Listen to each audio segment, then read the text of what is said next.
आज के चुनाव के नतीजों की तमाम बारीकियों को समझाने के लिए हमारे बीच एक ऐसी शख्सियत है जिन्होंने 45 साल के अपने पब्लिक लाइफ के लंबे अनुभव में अनगिनत चुनाव देखे हैं, कवर किए हैं, एनालाइज किए हैं, बड़ी बड़ी सरकारें बनती देखी हैं, गिरते भी देखे हैं, बड़े बड़े नेताओं को धराशायी होते भी देखा है।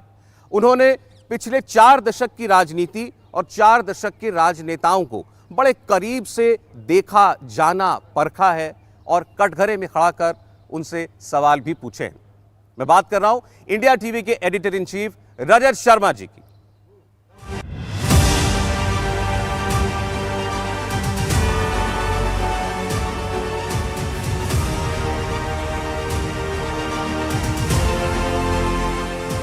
नमस्कार। लोकतंत्र के इस बड़े उत्सव के मौके पर आप सबका स्वागत है।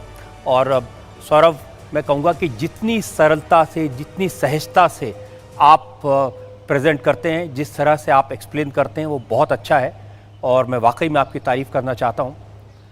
आपने कहा कि ये जो चुनाव है इसका संबंध देश की राजनीति पर पड़ेगा और मुझे लगता है ये बहुत बड़ी बात और बहुत सही बात है, क्योंकि पहली बार उत्तर प्रदेश में 2 पर्सनैलिटीज़ के बीच में चुनाव हो रहा है और दोनों पर्सनैलिटीज़, अब योगी आदित्यनाथ अगर ये चुनाव जीत जाते हैं तो भारतीय जनता पार्टी में उनका कद बढ़ेगा, राष्ट्रीय राजनीति में उनका कद बढ़ेगा, क्योंकि चुनाव में जो जिता दे वो नेता बड़ा होता है। और पिछला चुनाव बीजेपी ने बिना किसी फेस के लड़ा था और अगर अखिलेश यादव ये चुनाव जीत जाते हैं तो वो फिर उस कतार में आकर खड़े हो जाएंगे जहां ममता बनर्जी खड़ी हैं, जिन्होंने नरेंद्र मोदी और योगी जैसी अगर बड़ी ताकत को हरा दिया तो उनका कद राष्ट्रीय राजनीति में बहुत बढ़ेगा। पंजाब में अगर आम आदमी पार्टी जैसा एग्जिट पोल प्रेडिक्ट कर रहे हैं, अगर वो जीत गई तो फिर अरविंद केजरीवाल का कद राष्ट्रीय राजनीति में बहुत बड़ा हो जाएगा। अभी तक वो दिल्ली के सीमित लीडर हैं, बार बार जहां चुनाव लड़े उनकी हार होती रही है, लेकिन पंजाब उनको उस लेवल पर पहुंचा देगा। और अगर कांग्रेस चुनाव जीती तो चरणजीत सिंह चन्नी कांग्रेस में बड़े नेता बन जाएंगे। एक टेस्ट ये प्रियंका गांधी का भी है जहां तक कांग्रेस की लीडरशिप का सवाल है। अगर उत्तर प्रदेश में कांग्रेस ने थोड़ा बहुत भी बेहतर किया, प्रियंका गांधी की ऐसी इमेज बनी कि वो पार्टी को चुनाव जिता सकते हैं, तो आप देखना कि पूरी की पूरी कांग्रेस पार्टी उनके पीछे खड़ी हो जाएगी। किसी भी लोकतंत्र में जो नेता चुनाव जिता सके, जो नेता लोकप्रिय हो, जिस नेता के नाम पर लोग वोट दें, वो बड़ा होता है। और आज जो 5 राज्यों के चुनाव के नतीजे आएंगे उनमें यही फैसला होगा कि इनमें से कौन ऐसे हैं जिनको राष्ट्रीय राजनीति में बड़ी जगह मिलेगी। और रजत जी, कल रात आज की बात में हमने हमारे इस चुनावी मैदान की एक छोटी झलक दिखाई थी और तब हमने आपसे कहा था कि आज का दिन जब सुबह होगी तो हाँ, ये चुनावी मैदान आपको और खिला हुआ दिखाई देगा और सरप्राइजेस दिखाई देंगे। तो आज इस चुनावी मैदान में हमने खासतौर पर उत्तर प्रदेश के लिए तैयारी की है। उत्तर प्रदेश के 5 जो क्षेत्र हैं वो हमारे इस चुनावी मैदान में दिखाई दे रहे हैं आपको। पूर्वांचल, वेस्टर्न यूपी, रोहिलखंड, बुंदेलखंड, अवध, क्योंकि आप कुछ भी दर्शक उत्तर प्रदेश में सबसे ज्यादा दिलचस्पी रखते हैं, सब जानना चाहते हैं बड़ा चुनाव है, क्योंकि अगर उत्तर प्रदेश की असेंबली सीटें देखें तो बाकी सबकी मिलाकर की उतनी नहीं होती और बड़ा चुनाव है। और उत्तर प्रदेश की राजनीति, जैसा मैं कह रहा था, राष्ट्रीय राजनीति को प्रभावित करती है। 2024 में क्या होगा डिपेंड करता है यूपी पर। तो बड़ा अच्छा कि आपने कि पूर्वांचल, पश्चिमी उत्तर प्रदेश, रोहिलखंड, बुंदेलखंड और अवध इनमें डिवाइड किया। जी, और हो सकता है इनमें से कोई भी एक इलाका जो है वो गेम चेंजर बन जाए।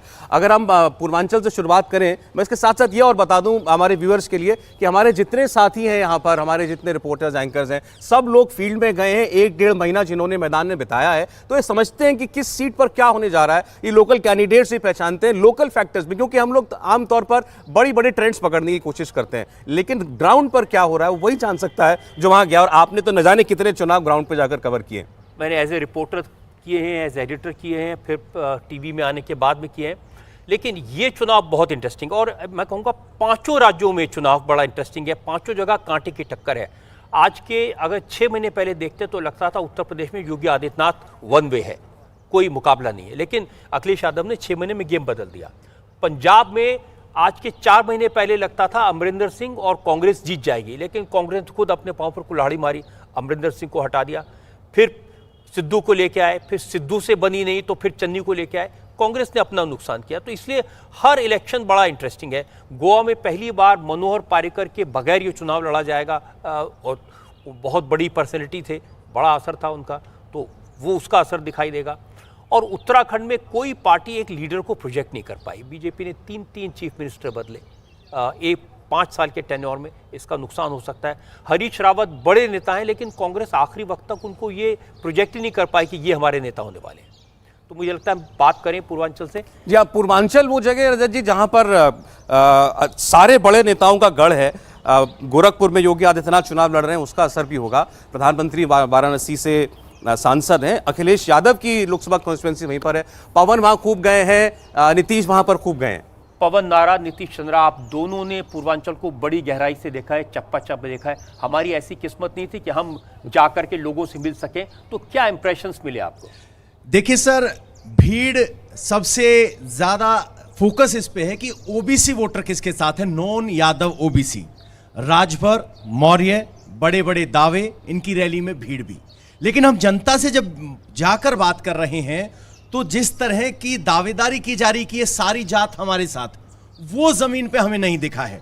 अगर मैं राजभर की बात करूं तो राजभर बीजेपी में भी हैं, और जब वोटर से बात करते हैं तो वो राजभर को अपना नेता तो मानते हैं, लेकिन बीजेपी से वो नाराजगी नहीं दिखाई देती जो ओम प्रकाश राजभर जिस तरह से छिटक कर गए हैं। स्वामी प्रसाद मौर्य छिटक कर गए हैं, लेकिन मौर्यों से बात करेंगे तो वो नाराज नजर नहीं। ये नेता चले गए, लेकिन ये नहीं, इनके साथ साथ सारे के सारे वो ट्रांसफर हो गए। नीतीश, आपको क्या लगा? देखिए सर, मैं भी जब यहाँ घूम रहा था तो नज़रिया ये था कि हम ये समझें कि जो सामाजिक समीकरण है वो किधर है और मुद्दों में किसका जोर चल रहा है।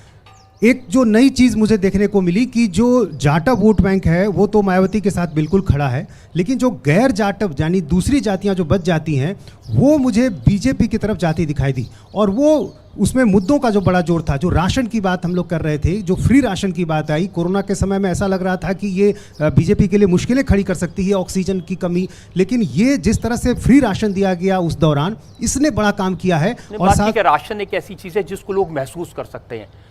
पिछले 5 साल में लोगों को राशन नहीं मिलता था, डंडी मार लेते थे, लेकिन अब मैंने सुना कि राशन महीने में 2 बार मिलता है और वो बायोमेट्रिक के जरिए मिलता है, तो उसमें बेईमानी का कोई स्कोप नहीं होता। अगर कोई बेईमानी करे तो आप एक फ़ोन करें तो तुरंत कार्रवाई होती है। जी हाँ, बिल्कुल। पहले भी ये सारी स्कीम्स रही हैं इस तरह की, लेकिन वो ज़मीन पर उतर नहीं पाती थी। लेकिन इस बार जब वो पहुंचा तो उसका फ़ायदा मिला और महिलाएं इससे काफ़ी प्रभावित हुई। राशन घर उनको चलाना होता है, अकाउंट में पैसे आए तो वो काफ़ी खुश हुई।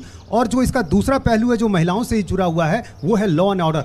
तो इसलिए मैंने कहा कि ये प्रशासन और राशन, ये दोनों ने बड़ा काम किया है। और बीजेपी की नई आइडिया है बात करने के लिए। हाँ सर, पूर्वांचल में हम घूम रहे थे, 2 तारीख थी तो लंबी लाइन लगी हुई थी। मैंने कहा बुजुर्ग तो पेंशन के लिए लाइन लगाते हैं, ये महिलाएं क्यों हैं? तो कहा कि सर ये एक स्कीम आई है जिसमें महिलाओं को 500 रुपए खाते में मिलते हैं और महिलाओं को लगता है कहीं वापस ना चले जाए, तो 1 तारीख कोई लंबी लाइन लग जाती कि आज ही निकाल लें। और जब 500 रुपए ग्रामीण इलाके के पिछड़े इलाके में पहुंच रहे हैं, डायरेक्ट बेनिफिशियरी की बात कर रहा हूं, डायरेक्ट बेनिफिट ट्रांसफर की बात कर रहा हूं, जिसका जिक्र कम हो रहा है, लेकिन ये एक साइलेंट फैक्टर होगा इसमें कि पैसे जेब में आ रहे हैं, जनता तक सीधे संवाद इससे हो रहा है, तो इसका असर दिखेगा। बेनिफिशियरी पर बहुत उम्मीदें हैं बीजेपी को, जो कास्ट कॉम्बिनेशन लाभार्थी बड़ी संख्या में। जी, वेस्टर्न यूपी के सामने जो है गोनिका अरोड़ा खड़ी है और विजय लक्ष्मी, और इन्होंने खूब वो जो पूरी वेस्टर्न बेल्ट है जिसको आप गन्ने की बेल्ट कह सकते हैं, जहां किसान आंदोलन का कोई असर रहा है नहीं रहा, वो सब इन्होंने देखा जाकर। मैंने देखा इनको बहुत उत्साह से, बहुत जोश से इन्होंने रिपोर्टिंग की, गोनिका ने भी और विजय लक्ष्मी ने भी। और ये मुश्किल एरिया था जहां पर, क्योंकि गुस्सा दिखाई देता था लोगों का, और मैंने बहुत सारे रिपोर्टर देखा डरते थे गाँव में जाने में, लेकिन आप दोनों तो गाँव के अंदर गई, क्या अनुभव रहा?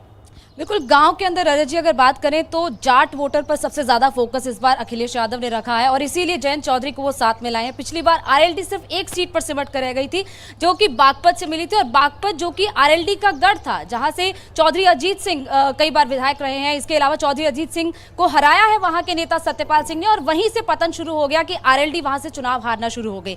लेकिन इसके अलावा जाट वोटर्स के साथ साथ अगर हम बात करें तो मुस्लिम वोटर काफी ज्यादा अहमियत रखता है। कई ऐसे इलाके हैं, फिर चाहे वो मुजफ्फरनगर की बात की जाए, शामली की बात की जाए, या फिर सहारनपुर की बात की जाए। उसके साथ साथ अब एरिया आते हैं मथुरा का, मथुरा और आगरा, जहां पर ठाकुर वोट है, जहां ब्राह्मण वोट है।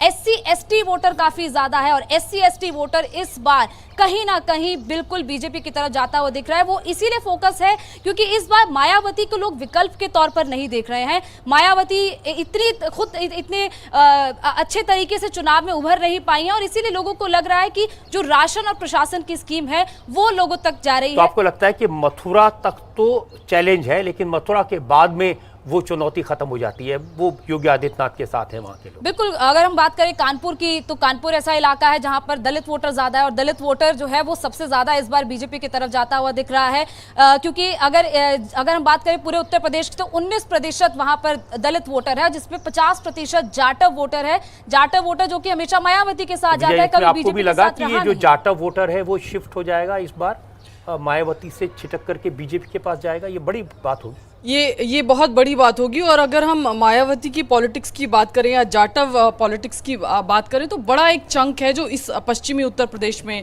आता है। लेकिन देखना होगा क्योंकि लार्जली हमने देखा है पिछले चुनावों में कि उनका जो वोट परसेंटेज है वो इंटैक्ट रहा। पिछली बार भी भले ही सीटें बीएसपी को ना मिली हो, लेकिन उनका वोट परसेंटेज, क्योंकि जाटव वोटर जो है वो हमेशा इंटैक्ट रहता है। इस बार इस चुनाव में क्या ऐसा होता है कि उनका जो वोट बैंक है वो छिटक कर जाता है, ये बेहद बड़ी बात हो जाएगी। इंडिया टीवी हर वक्त हर जगह डाउनलोड करने के लिए सर्च करें India TV news Google play store या ऐप स्टोर पर।